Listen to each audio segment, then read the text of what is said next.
नमस्कार। मैं रामनाथ प्रसाद दर्शन शास्त्र विभाग डीएवी महाविद्यालय सिवान से आज ऑनलाइन कक्षा के अंतर्गत आपके समक्ष उपस्थित हूँ। आज की कक्षा में हम लोग डिग्री 2 के लिए अनुशंसित सिलोजिज्म अध्याय के अंतर्गत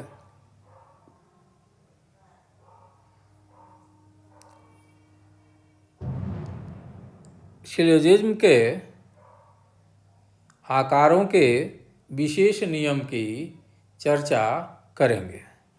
इस चर्चा के क्रम में हम लोगों ने first figure, second figure, third figure और फोर्थ फिगर के कुछ स्पेशल नियमों की व्याख्या की है। आज की कक्षा में हम लोग फोर्थ फिगर के तीसरे विशेष नियम की चर्चा करेंगे। फोर्थ फिगर का तीसरा नियम कहता है कि कोई भी आधार वाक्य अगर निषेधात्मक होता है तो बृहत वाक्य अवश्य ही पूर्णव्यापी होगा। तो हम नियम को पहले लिख लेते हैं।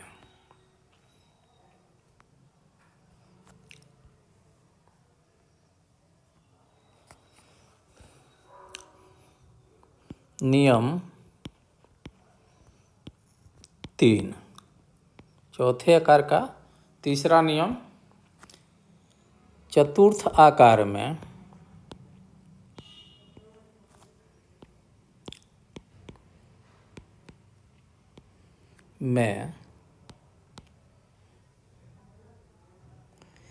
यदि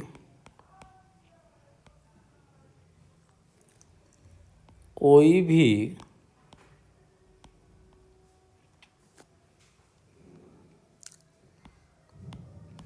आधार वाक्य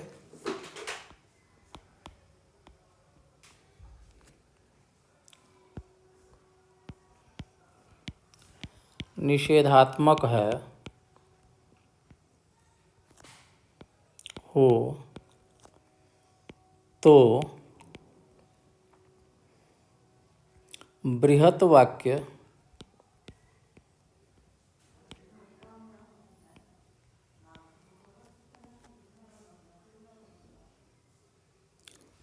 अवश्य ही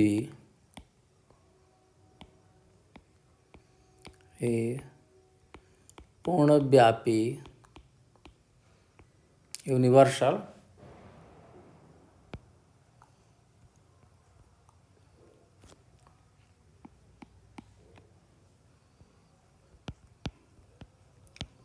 होगा। ठीक है, तो देखते हैं कि यह नियम कैसे सिद्ध होता है। जिस चतुर्थ आकार में हम लोगों ने बार बार चर्चा की है कि मिडिल टर्म मेजर प्रेमिस में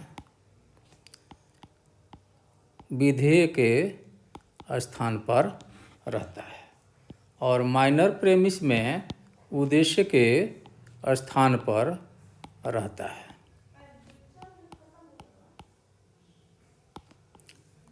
और कंक्लूजन में उद्देश्य के स्थान पर माइनर टर्म और विधेय के स्थान पर मेजर टर्म रहना चाहिए।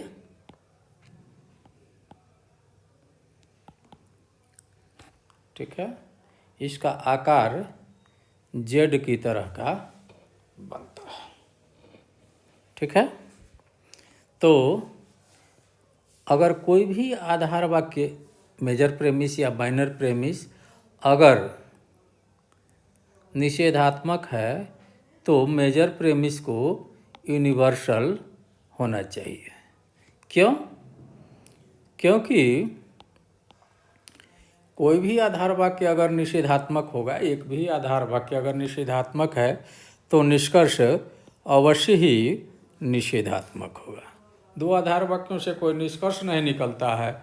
अगर मेजर प्रेमिस या माइनर प्रेमिस में कोई अगर एक निषेधात्मक है तो निष्कर्ष निषेधात्मक होगा। ये दूसरी स्थिति बनती है। निषेधात्मक वाक्य का निगेटिव प्रोपोजिशन का प्रेडिकेट या विधेय व्याप्त होता है। तो निष्कर्ष में मेजर प्रेमिस व्याप्त होगा। अगर ये स्थिति होगी तो नियम कहता है कि निष्कर्ष में किसी भी टर्म को तब तक व्याप्त नहीं किया जा सकता है जब तक वह आधार वाक्यों में व्याप्त नहीं हो। जैसे माइनर प्रेमिस अगर है, माइनर टर्म है, अगर निष्कर्ष में व्याप्त हो रहा है तो उसे माइनर प्रेमिस में व्याप्त होना चाहिए। अगर मेजर टर्म निष्कर्ष में व्याप्त होता है तो उसे मेजर प्रेमिस में व्याप्त होना चाहिए। ठीक है। तो नियम के अनुसार हम जब बढ़ रहे हैं कि दोनों में से कोई एक आधार वाक्य अगर निषेधात्मक है तो इसको यूनिवर्सल होना चाहिए।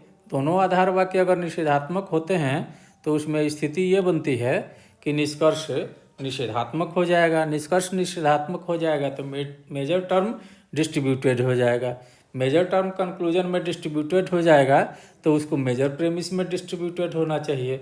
मेजर प्रेमिस चतुर्थ आकार में उद्देश्य के स्थान पर रहता है और मिडिल टर्म विधेय के स्थान पर रहता है।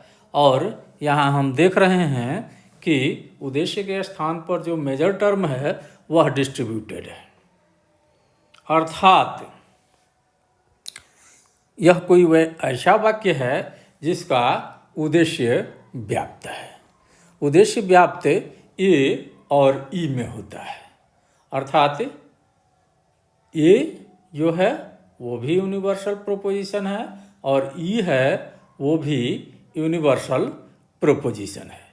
ए में उद्देश्य व्याप्त होता है और ई में विधेय और उद्देश्य दोनों व्याप्त होते हैं। अर्थात यह यूनिवर्सल प्रोपोजिशन है। इस तरह यह नियम सिद्ध हो जाता है। अगले वर्ग में हम लोग नए विषय के साथ आएंगे। उस वर्ग में हम लोग सिलोजिज्म से संबंधित, विशेषकर कैटेगोरिकल सिलोजिज्म से संबंधित तर्क दोषों की व्याख्या करेंगे। तब तक के लिए विदा। धन्यवाद।